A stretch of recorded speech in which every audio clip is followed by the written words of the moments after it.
espèces animales possèdent un instinct bâtisseur très développé. Ces constructions, parfois simples comme celle-ci, parfois plus compliquées, vous le verrez plus tard, servent surtout à la reproduction de l'espèce. Notre premier exemple est pris parmi les insectes, et plus précisément chez les guêpes maçonnes. Celle que vous découvrez est en train de préparer son mortier en mélangeant la poussière et les petits graviers d'un chemin avec sa salive. C'est avec ce matériau très simple que la guêpe maçonne a commencé la construction de l'un de ses nids fixés sur la façade en pierre d'un bâtiment.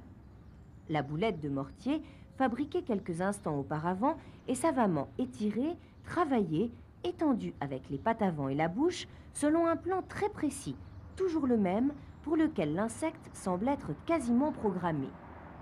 Le temps d'un petit voyage pour se réapprovisionner en matière, et le mortier précédemment posé est déjà sec, durci, prêt à recevoir la couche suivante.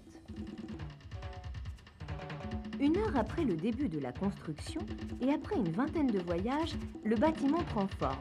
Il s'agira d'une sorte de petite poterie creuse, aux parois régulièrement bombées, que la guêpe termine par un étranglement, un petit goulot garni d'une élégante collerette. L'instrument de mesure principal de cet artisan maçon sont les antennes. Elles évaluent en permanence les écartements, les dimensions, les épaisseurs de la poterie qui doivent être conformes à ce que l'instinct dicte depuis la nuit des temps pour qu'enfin la guêpe puisse y pondre. Les nids des guêpes peuvent prendre d'autres formes et être faits d'un matériau très différent. Les guêpes sociales, qui vivent en groupe, utilisent par exemple des fibres végétales arrachées à des piquets ou des plantes. Les particules de bois sont ensuite triturées, malaxées, mélangées là encore à la salive de l'insecte pour former une sorte de carton-pâte. Ce matériau est alors disposé de façon instinctive par l'animal pour former un ensemble géométrique de cellules ou d'alvéoles. Certaines espèces fabriquent des nids énormes, cachés dans les greniers des maisons. Le matériau est exactement le même. La seule différence est que les cellules sont protégées par une enveloppe isolante.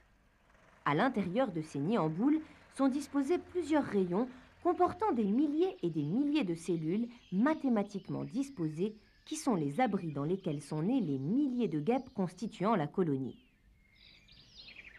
Changeons maintenant de décor et passons à un architecte réputé que les grands travaux n'effraient pas. Vous avez sûrement déjà entendu parler de lui, puisqu'il s'agit du castor. Son problème, il aime l'eau. Il lui en faut pour se déplacer, bien sûr, mais aussi pour protéger sa cabane, creusée dans les berges ou construite au beau milieu d'un bras mort de la rivière. Il faut même plus précisément que l'entrée de son refuge soit toujours située sous l'eau, quel que soit le niveau de celle-ci.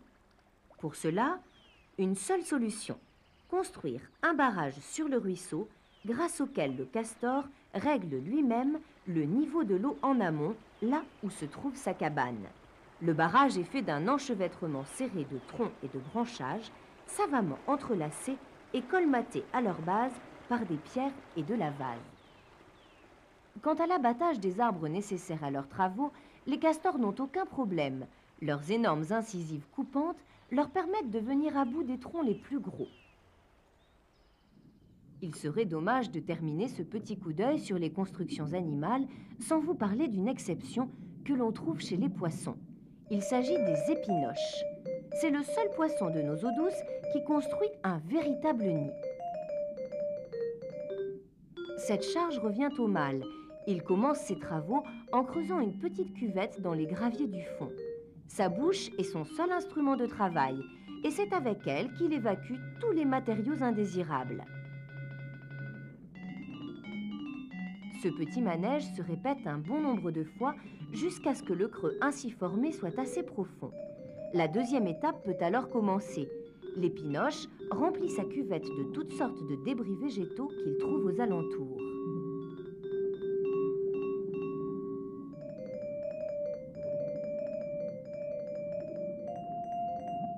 Sous l'œil attentif des femelles, le mâle d'épinoche finit par amasser un confortable matelas qu'il consolide au fur et à mesure en y déposant régulièrement une sécrétion collante.